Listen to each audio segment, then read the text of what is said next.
Olá, galera, tudo bem? Hoje a gente vai conversar sobre o estudo dos ossos, chamado de osteologia. Bom, os ossos, quando estão articulados, eles formam o esqueleto. E os ossos apresentam diversas funções. Quais seriam? Primeiro, os ossos eles são responsáveis pela sustentação do corpo. Então, eles vão dar formato e posição aos animais. Também os ossos são úteis na locomoção do animal, formando assim um sistema de alavancas que se une à musculatura esquelética, através de tendões e ligamentos para que aquele animal se locomova. Os ossos também são importantes para proteger as partes moles do corpo do animal. Por exemplo, formando um arcabouço, formando um estojo ósseo que vai proteger ali dentro o sistema nervoso central, órgãos torácicos e órgãos pélvicos. Os ossos também são importantes, pessoal, para ajudar na manutenção da homeostase mineral. O que é isso? É o equilíbrio interno de minerais no organismo. Então, os ossos eles acabam funcionando como uma grande reserva, tanto de cálcio quanto de fosfato. Eles também abrigam em seu interior a medula óssea. Ela está localizada na cavidade medular de ossos longos e nos espaços intersticiais de tecido ósseo esponjoso. A medula óssea ela é responsável pela realização da hematopoiese, ou seja, a produção de hemácias e de leucócitos granulares que fazem parte do sangue. Os ossos, individualmente, eles são classificados de acordo com a sua forma-função. Vamos ver a classificação desses ossos? Ossos longos. Os ossos longos, eles são característicos de membros, tanto membros torácicos quanto membros pélvicos. São ossos tubulares e atuam como alavancas para a locomoção. Esses ossos longos, eles se desenvolvem a partir de 3 centros de ossificação no embrião. Então, a gente vai ter formação óssea na diáfise, que é conhecida como centro primário de ossificação, e uma segunda formação óssea nas epífises, na epífise proximal e na epífise distal do osso, que são chamadas de centros secundários de ossificação do osso longo.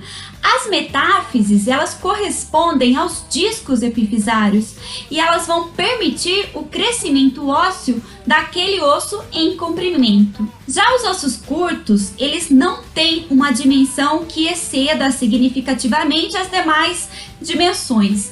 Os ossos curtos, eles vão se articular em conjunto, tanto na região do carpo como na região do tarso. Lembrando que o carpo faz parte do membro torácico e o tarso faz parte do membro pélvico.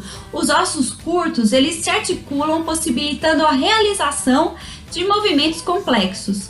Já os ossos planos, eles são bastante expandidos em 2 direções e assim eles constituem superfícies planas, chatas, para a fixação da musculatura esquelética e para a proteção das partes moles subjacentes. Os ossos irregulares, eles não têm alguma forma definida, eles não são uniformes. Como exemplo, nós temos as vértebras. Os ossos sesamoides, eles previnem sempre o desgaste do tendão. Ele vai funcionar como uma roldana, como uma polia lá na mecânica. Vai propiciar que o tendão daquele determinado músculo role sobre esse osso, evitando aí uma possível injúria no tendão.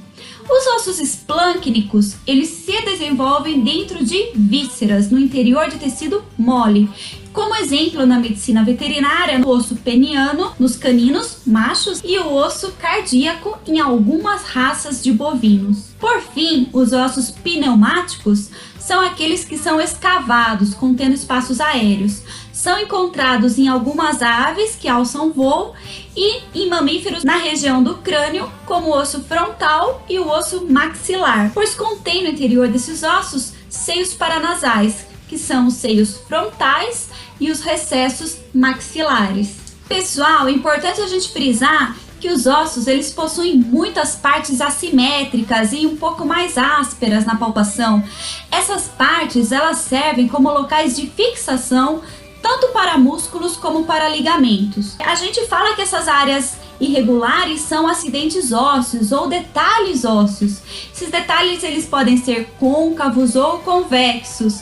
Professora, para que eu preciso estudar tantos acidentes ósseos? Olha só, gente. Em ambos os casos, os acidentes eles permitem a concentração de elementos de fixação do aparelho locomotor. As elevações elas são conhecidas como linhas, cristas, tubérculos, tuberosidades, espinhas, e já as depressões ósseas elas são conhecidas às vezes como fossas, sulcos.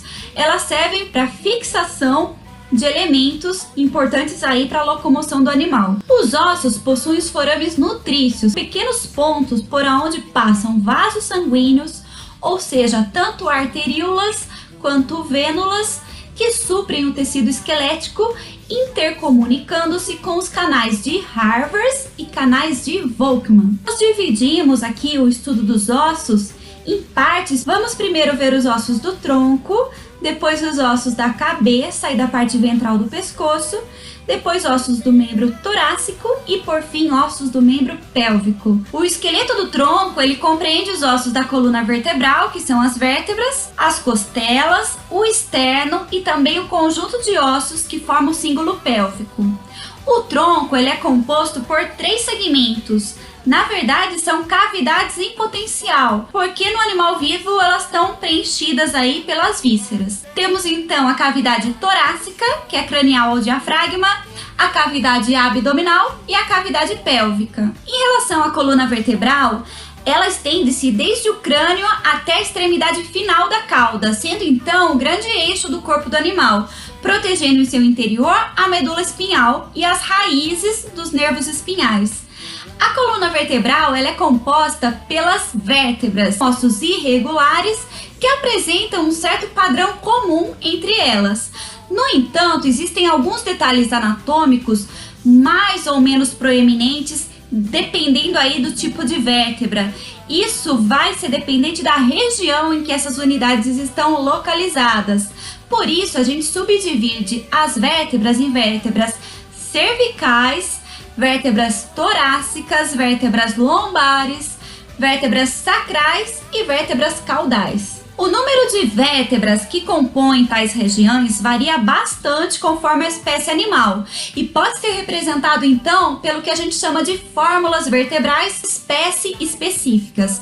No cachorro, por exemplo, a fórmula vertebral é C7, T13, L7, S3, CD em torno de 20, podendo variar muito, tanto entre as raças de cães quanto entre os indivíduos. O que é isso? C7 significa que são 7 vértebras cervicais, T13, 13 vértebras torácicas, L7, 7 vértebras lombares, S3, 3 vértebras sacrais compondo o sacro, e CD em torno de 20, às vezes até 23, seriam o número de vértebras caudais. Observa-se que o número de vértebras caudais nos caninos pode variar demais. Importante lembrar que na grande maioria dos mamíferos existem sempre 7 vértebras cervicais.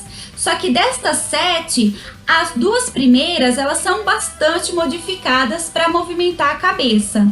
A primeira vértebra cervical, ou seja, a C1, ela recebe o nome de atlas. Ela vai conectar o crânio ao áxis. A articulação cranial ao atlas vai ser com os côndilos occipitais, que ajudam tanto na flexão quanto na extensão do pescoço e da cabeça. O movimento e rotação entre o dente do áxis, que é a C2, ele é bem limitado pelos ligamentos alares que ligam o dente à borda do forame magno. Já a C2, que é o áxis, é a segunda vértebra cervical, serve de eixo para a rotação do atlas com o crânio que ele carrega. Possui um processo que a gente chama de processo odontoide, ou dente do áxis, e é um ligamento transverso que vai segurar este dente no seu local correto. Do processo espinhoso do áxis até o processo espinhoso da T1 vai existir o ligamento nucal que sustenta então o pescoço. A origem, a inserção do ligamento nucal pode variar bastante entre as espécies animais. As costelas, elas estão dispostas sempre aos pares e elas se articulam dorsalmente, sempre com 2 vértebras sucessivas. A vértebra caudal, ela vai apresentar sempre a mesma designação numérica que a costela que está articulada a ela. Cada uma das costelas possui dorsalmente uma parte óssea, conhecida então como costela propriamente dita, e ventralmente uma parte cartilaginosa, conhecida como cartilagem costal. Então, tanto a costela como a cartilagem costal são partes que se unem em uma articulação costocondral. O externo é composto por 3 partes. O manúbrio é a parte mais cranial do externo, ele tem o formato de um bastãozinho em cães. Já as esternebras são diversos segmentos ósseos que nos animais jovens são unidas por cartilagem e nos animais adultos acaba formando uma estrutura única. E por fim, a cartilagem xifoide ou processo xifoide é a parte mais caudal do externo e ela escora a parte mais cranial do assoalho abdominal e também vai dar fixação à linha alba. Já o símbolo pélvico é composto por metades simétricas de ossos coxais e também pelo sacro. Cada osso coxal, ou seja, coxal direito e coxal esquerdo, compreende 3 ossos unidos: o ilho, que é o osso localizado crânio-dorsalmente, o pubis, localizado medialmente, e o isquio, que está caudal. Assim, o coxal direito e o coxal esquerdo se unem na sínfise pélvica, uma articulação cartilaginosa entre isquio direito, isquio esquerdo, pubis direito e pubis esquerdo nos cães. Esta sínfise pélvica ela tende a se ossificar com o avanço aí da idade do animal. Lateralmente, cada coxal apresenta um acetábulo. O que é acetábulo? É uma grande cavidade articular bem profunda, formada por contribuições dos 3 ossos, então tanto do ilho como do pubis quanto do isquio, tem a função de acoplar a cabeça do fêmur. Já os ossos da cabeça e da parte ventral do pescoço compreendem o crânio e a mandíbula na cabeça, e na parte ventral do pescoço o aparelho ióide e os ossículos da orelha média. Também a gente engloba nessa área as cartilagens que formam a orelha externa, as narinas, laringe. O crânio ele é um mosaico de diversos ossos. A maioria desses ossos ela é pareada, porém alguns não são. A mandíbula ela é composta de 2 partes, ou seja, uma parte horizontal que a gente chama de corpo e uma parte vertical chamada de ramo. O corpo contém os alvéolos da arcada dentária inferior. Rostralmente, na superfície lateral do corpo, existem os forames mentuais, por onde emergem os ramos mentuais do nervo e dos vasos alveolares inferiores. Já no ramo, dorsalmente, existem as seguintes elevações ósseas: o processo coronoide, para fixação do músculo temporal, o processo condilar, para articulação com o osso temporal, e o processo angular, para a fixação dos músculos masseter e pterigóide medial. Medialmente na mandíbula, o ramo ele também apresenta o forame mandibular, por onde passam o nervo e os vasos alveolares. O aparelho ióide ele é constituído por uma série de hastes ósseas unidas que suspendem a língua e a laringe. Já os ossículos que formam a orelha média são bem pititicos mesmos. São eles o martelo, a bigorna e o estribo. Para a gente estudar o esqueleto dos membros, a gente precisa organizar esses ossos. Então aqui a gente sempre vai falar dos ossos dos membros em ordem de proximal para distal. O esqueleto do membro torácico ele é composto então pela escápula, pelo húmero, rádio e ulna, ossos que formam o carpo, metacarpo e as falanges, proximal, média e distal. Existem ainda os ossos sesamoides. E por fim, o esqueleto do membro pélvico, ele é composto pelo fêmur, pela patela, pela tíbia e fíbula, pelos ossos que formam o tarso, o metatarso e as falanges proximal, falange média e falange distal. Lembrando que ainda existem os ossos sesamoides, inclusive o maior dessa classificação, ou seja, o maior osso sesamoide do corpo do animal é a patela.